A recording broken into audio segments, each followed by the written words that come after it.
What's up, California? How y'all doing this morning? Have you had your coffee yet?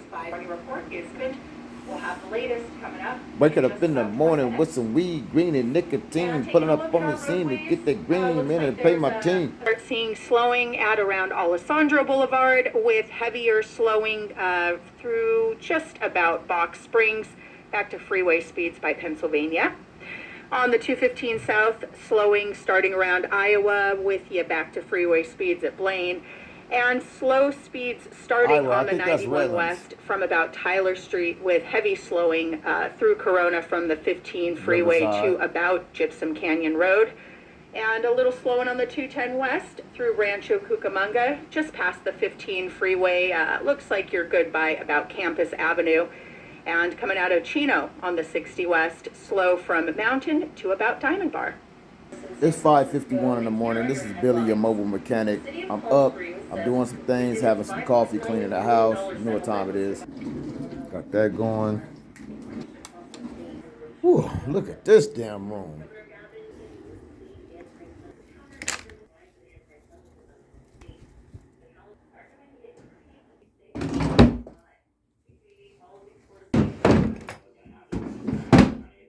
You know, it's a travesty of what's going on in the United States of America. This is just some of the things that are going on. Listen to the radio this morning. Check this shit out while I clean the house up right when they quick. arrest someone. And the public has constitutional rights that protect against illegal detentions. Erwin Chemerinsky is the dean of the UC Berkeley School of Law. If people are illegally arrested, they of course can sue. So it's very difficult to civilly sue police and to succeed.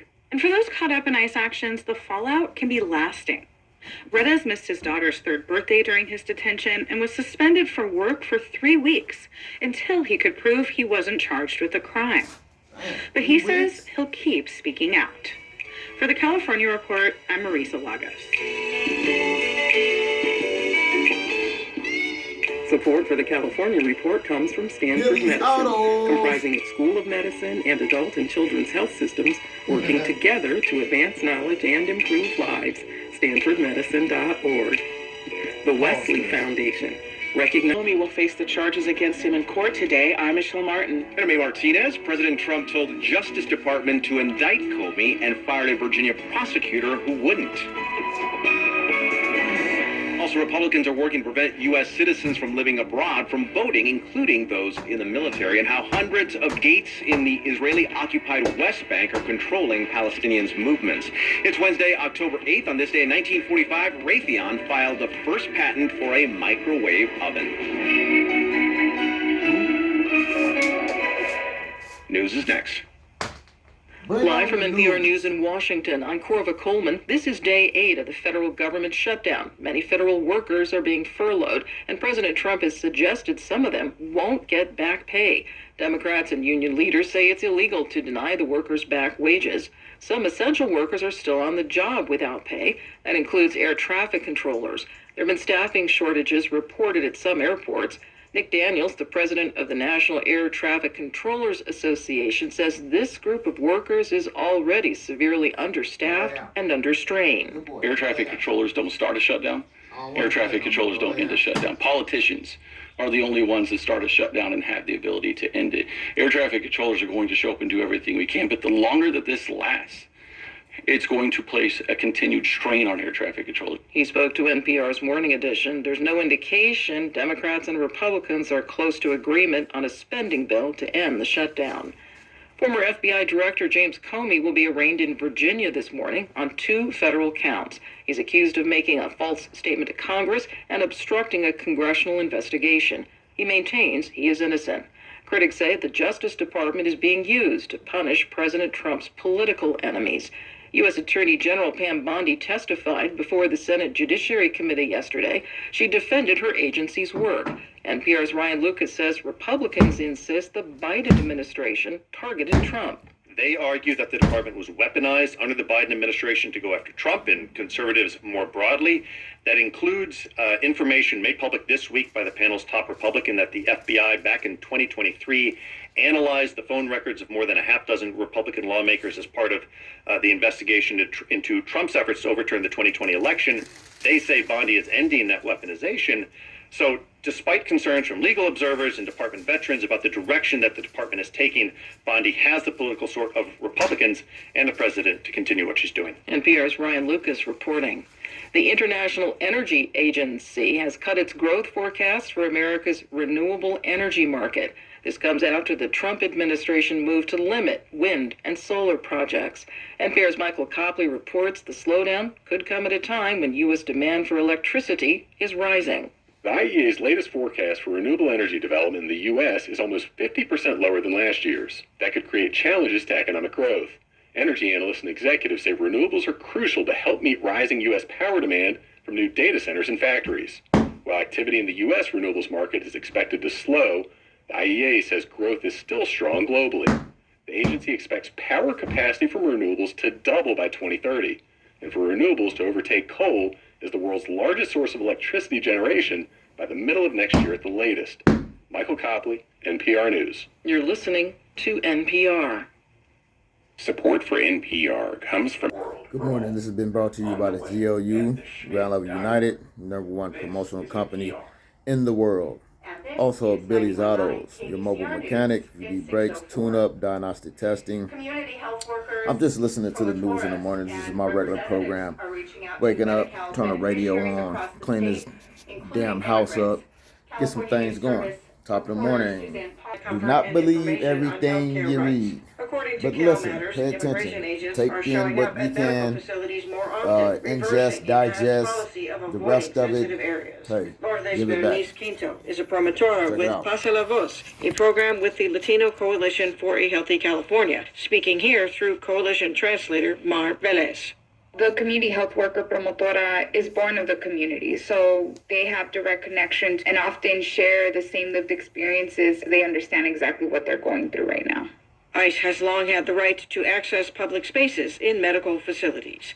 The Trump administration says this access is needed to enforce immigration laws. But Governor Gavin Newsom recently signed Senate Bill 81, which prohibits a healthcare provider from granting immigration agents access to non-public areas of the facility without a judicial warrant or court order. It also clarifies that immigration status collected by a healthcare facility is private, protected information.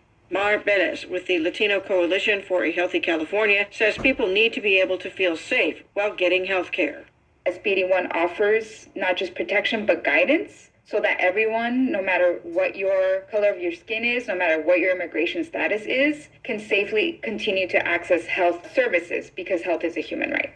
Carrie Sanders is Senior Policy Director for the California Pan-Ethnic Health Network. Community health workers, promotoras representatives are helping to fill those gaps, providing updated information on people's healthcare rights to see the doctor, to help manage their conditions when they may be too scared to visit a doctor's office or to go into an emergency room.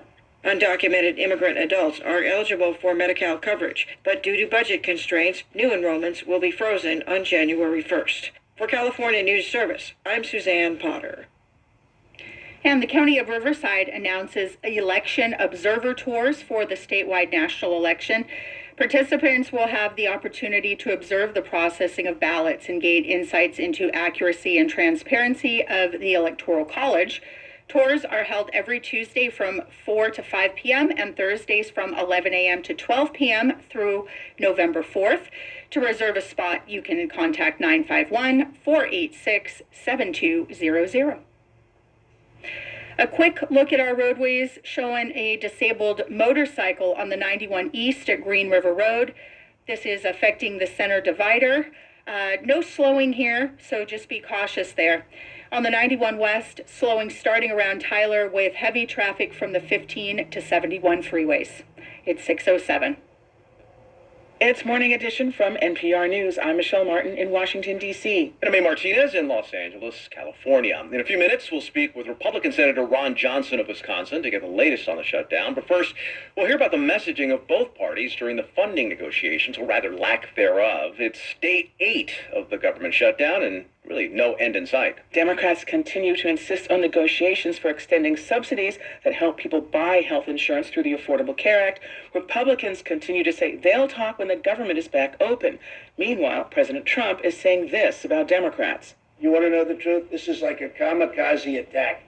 they almost, they have nothing to lose. NPR's Domenico Montanaro is looking at whether there's any way out of this shutdown. So, Domenico, with President Trump talking like that, how do the two sides even get to talking? Yeah, I mean, Trump shows no signs of budging here. I mean, aside from his language about Democrats, he and his budget office director are threatening permanent layoffs of some federal workers, even floating the possibility that the government might not give back pay to some furloughed workers. That's something that's in pretty hot dispute right now. And they're moving to cut off funding from blue states for various projects. Trump has been trying to give the impression that congressional leaders are talking, but there's really no indication that that's even happening right now. So it looks more like a game of chicken, with the administration feeling like it can weather this politically and lay the blame on Democrats squarely. All right, so how are congressional leaders responding to that? Well, on the Republican side, they're calling Democrats' demands too much. Here's House Speaker Mike Johnson. It is a wild wish list of big government liberal nonsense that we can't do. We don't want to hear keep any more saying of that they want to. Anyway, when the United States of America finally figures out what the fuck they want to do with this government, we'll tap back in from there. My business is this: spark plugs, tire rotations, things such of that nature. You need any of these services, I'm at 909-486-6891.